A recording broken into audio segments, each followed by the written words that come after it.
guys, welcome back po ulit sa aking channel. Ngayon tara po, samahan niyo po kami ni Mister.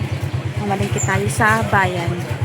Kasi namalingki na po si Mister kanina sa Palintawa. Kaso, dun po sa bayan medyo mura po yung ibang bilihin.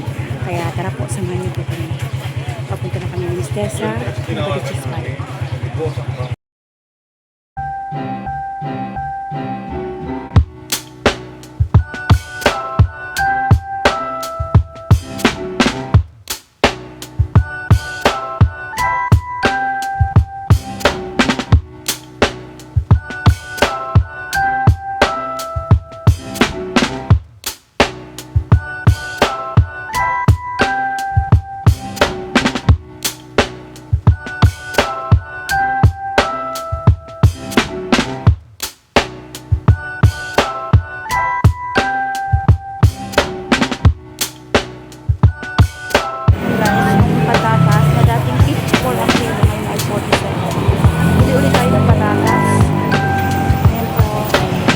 Tapos na kami mamalingki ni Mister. Isa na ako ng isaw, kaso sa kanila medyo malayo kasi yung bilihan. Kaya alis na kami at uwi na tayo. I-hold ko sa inyo kung ano yung aking nabili. Yan po yung aming pinamilihan. Hello po, nakarating na tayo galing na malengke. Ayun, akala ko na video ko kanina yung aking pagbili ng manok. Yung pala hindi ko na on yung video. Kaya yun, i-share ko, ipakita ko na lang sa inyo kung ano po yung aking nabili doon sa bayan at kung magkano po yung presyuhan ng manok ngayon.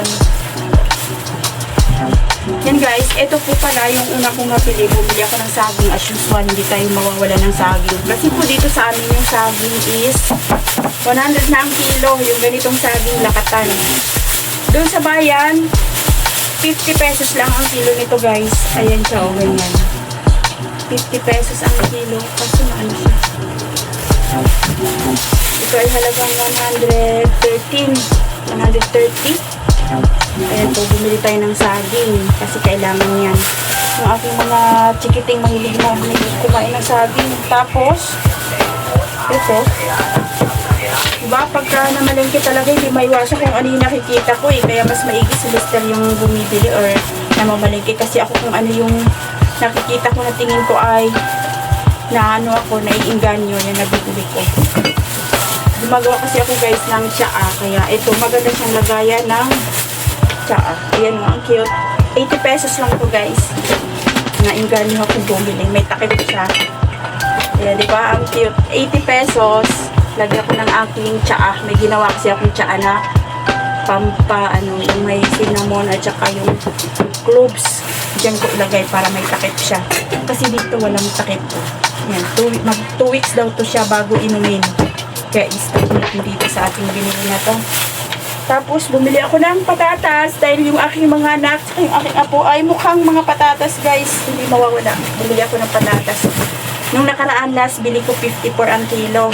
Yun, kung nakikita niyo yung last video ko, 54. Ngayon ay 47 na lang ang kilo.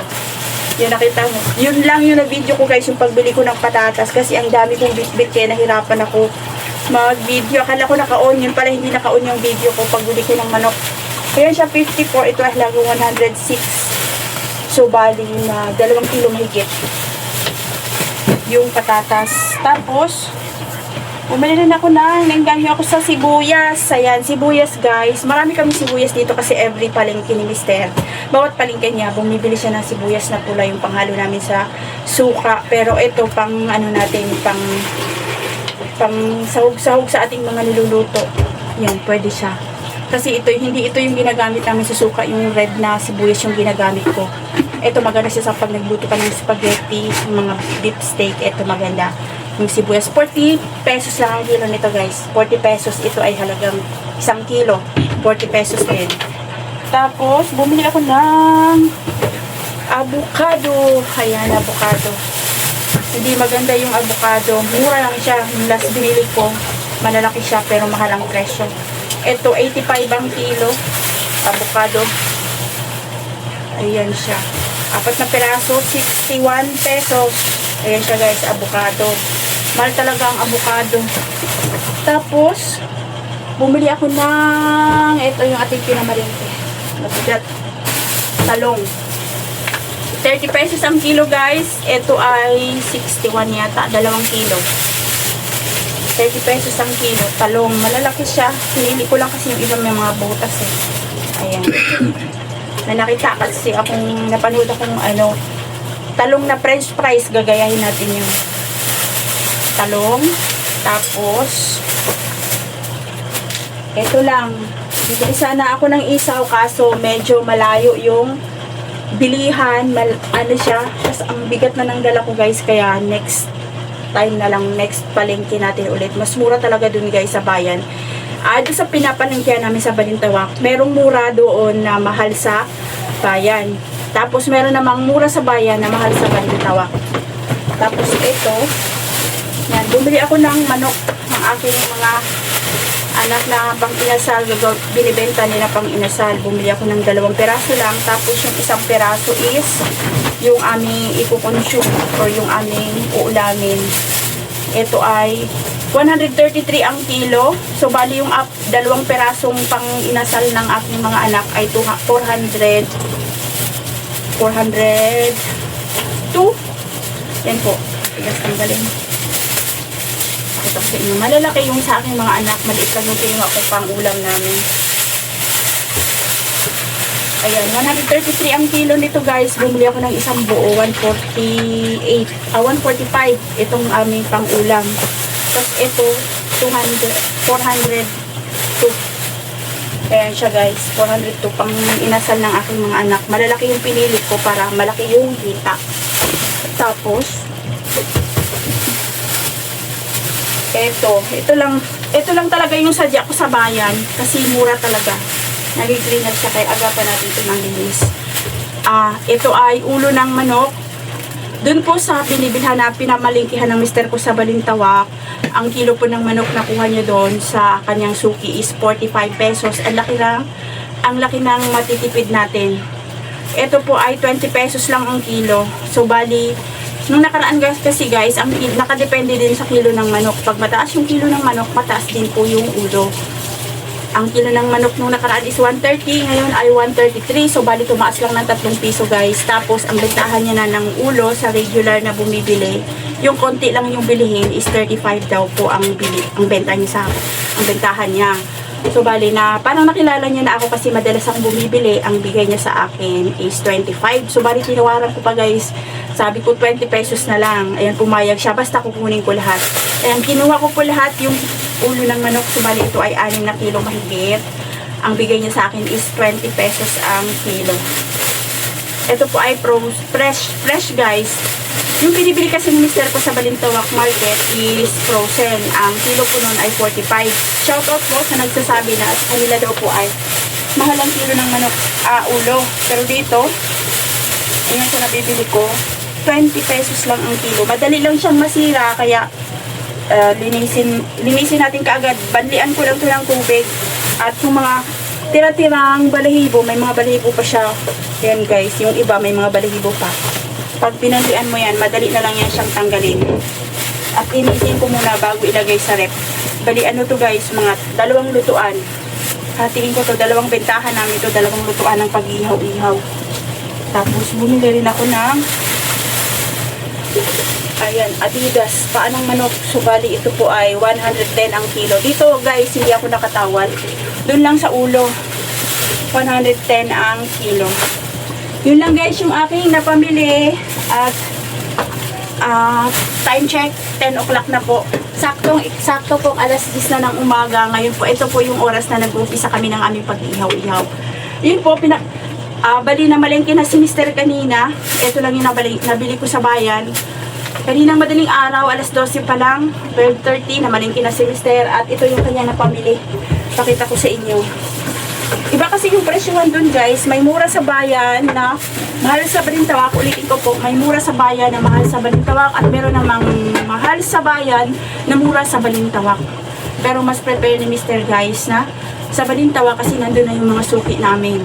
In case kasi guys, kung hindi kami halimbawa niyan sa isaw, ubusan ng isaw dun sa suki namin, yun nga, meron na nire-reserve talaga kami kahit konti lang yung isaw. Kaya yun po ang kagandahan pag meron kang suki. Kaya hindi kami bumibitaw doon sa Balintawak Market. pakita ko sa inyo kung ano po yung napamili doon ni Mister na iihawin namin ngayon doon sa Balintawak Market. Yan po, dito nakatabi yung pinamalingki ni Mister sa Balintawak. Yan po, Betamax or dugo 6 na bloke ito guys. Ito yung binibili niya doon. Ito ay dugo ng manok. Ito yung masarap guys. Kahapon wala kaming dugo ng manok pa. Pagka wala po kasing dugo ng manok, ang choice po ni Mister ko is dugo ng baka. Tapos ito, dito yung mga isaw. Ang isaw is halagang 700. Mas mura sana dun sa bayan, kaso yun nga po at nakabili na si Mister. Gusto ko sana mag-stock. At yun, ay nagmamadali kami dahil nga po mag-ihaw tayo ngayon. Naghahabol kami sa oras kaya hindi muna ako bumili ng isaw kasi meron naman ng isaw na nabili si Mister sa buksan mga tulab sa Balintawak. Tapos yan, pakita, i-ano ko sa inyo, i-haul ko sa inyo yung pinabili ni Mister sa cut mo na lang Balintawak. Ito yan guys, yung isaw ng manok. Isaw ng manok halagang 700 to guys. So, ayan siya. Lagana. Sauran na. Lagana po talaga yung aking binibili ngayon. May video din po ako kung paano po ito ilaga na hindi po siya nadudurog. At ayun, hindi siya lalambot. May video po ako. Check nyo po yung aking YouTube channel. Ayan po siya. Pero ngayon, mas prepare ko yung lagana kasi alam nyo naman po, mahal po yung gas. Mas okay na yung ganito na lalaga na at hugasan na lang natin yan maigi. Saka natin i-marinate. Tapos, ito. Yung, ano ba ito? Mascara at saka tainga ng baboy. Ayan siya guys, ganyan kadami. Tapos, the rest is, ayun, tainga. Halo siya guys. Sinahalo ko kasi guys yung aming tainga. Mascara at saka tainga. Tapos, iyan balon-balonan at saka laman. Ito. Magkano yung laman mo? 10 kilo? 10 kilo lang yung aming laman na yan siya guys. Oh. May mga tubig pa. 10 kilo yung aming pork laman kasi may natira pa kami kahapon. Yan yung pinakita ko sa inyo kahapon. Ilang planggana yon. Nakamarinate lang, hindi pa namin inihaw yon. Yun yung ginagawa namin. May natira pa kami kaya yung aming laman ngayon is 10 kilo lang. Yun lang guys, yung aking mai-share sa inyo. At yun, napakamahal talaga ng gasolina. Yun lang po, hanggang dito lang po yung aking mai-share at maipapakita sa inyo. Maraming salamat po at ngayon ay mag-uumpisa na tayo sa ating bakbakan. Sa aming pag-prepare ng aming pag-ihaw-ihaw. Yun lang guys, please like, share, and subscribe po sa aking channel. At i-like nyo po yung aking video. Check nyo po dyan sa aking mga video guys. Share ko po kung paano ko po ginagawa lahat po itong mga aking mga ihaw-ihaw at kung paano ko po ginagawa yung aking mga sauce sa pag-ihaw-ihaw. Yun lang po. God bless po sa ating lahat and thank you for watching. Bye! Ayan po, nag-umpisa na po kaming mag-ihaw-ihaw dyan. Yung mga anak ko po yung nagbabantay at saka yung aking manugang. Sila po yung nakatoka dyan sa ihawan namin guys. Kasi kaming dalawa ni Mister dito sa bahay namin. Kami yung naglilinis ng bahay pagkatapos namin mag-prepare ng ihaw-ihaw. Tapos ako naman ay nagre-repack ng uling pagkatapos maghanda ng iihawin. Sila po ang nagbabantay dyan, yung aking bunso, yung aking apo, tapos yun yung aking manugang, yung aking anak. Sila po yung nagbabantay doon. Ang ginagawa po namin, sinasahuran po namin yan sila. At para kahit paano po ano silang magtrabaho. Tapos yan. At sa awa ng Diyos, okay naman yung ating pag-ihaw-ihaw ngayon kahit po sobrang mahal na ng bilihin. Kasi po, pagka wala po tayong magagawa, kakain at kakain po tayo. Kaya po yung lalo na yung mga iba na practical na lang, mas gusto nila po yung kakain na lang nila or hindi na sila magluluto kasi ulitin ko nga po, napakamahal po ng gasol ngayon. At mahal din yung uling. Yun yung iba. Sa uling kayang bumili. Kaya ayun, yung nagagawa ako ng uling or nagre-repack ako ng uling kasi yung iba mas prepare nilang magbili na lang ng uling kaysa bumili ng gasol kasi nga po sobrang mahal. At yun, yung ulam, binibili na lang nila ng luto na. Tapos yun lang guys, maraming natitira dyan. Medyo, ang time check po pala niyan ay 6 pa lang po yan ng gabi. So bale, marami pa kaming natitira. At yun, nag-i-stock kami kasi meron pong bigla ang order ng mga halimbawa pork laman, meron kaming maibibigay. At yan pong nakastock dyan sa ref guys ay hindi po yan nasisira hanggat hindi po natin yan iihawin. Mas maganda nga po na nakamarinate siya kasi habang tumatagal na nakamarinate, mas lalo siyang sumasarap.